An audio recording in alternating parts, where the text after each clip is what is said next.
Hello everyone, আসসালামু আলাইকুম। কেমন আছেন সবাই? আশা করছি ভালো আছেন। তো দেখুন তো মনোযোগ দিয়ে আমি আসলে কি করতে চাচ্ছি।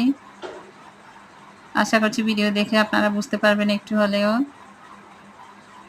তো সম্পূর্ণ ভিডিওটি দেখুন এবং বোঝার চেষ্টা করুন আমি আসলে কি বোঝাতে চাচ্ছি বা কি করতে চাচ্ছি।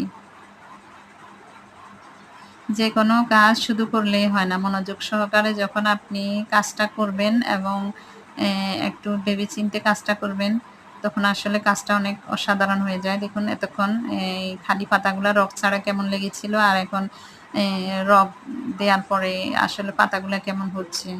দেখুন তো সবগুলা পাতার আসলে ফাইনাল লুকটাই আসলে চেঞ্জ হয়ে যাচ্ছে আস্তে, আস্তে। তো আপনারা যারা আসলে বোঝেন না পাতার মধ্যে রং কিভাবে সেলাই করবেন, আসলে ভিডিওটি তাদের জন্যই। পাতাটা জাস্ট শেষ করার পর, কমপ্লিট করার পরে এটাকে হালকা একটা সুতা দিয়ে এইভাবে 7 স্টিচ দিয়ে রগগুলা দিয়ে দিবেন। দেখেন তো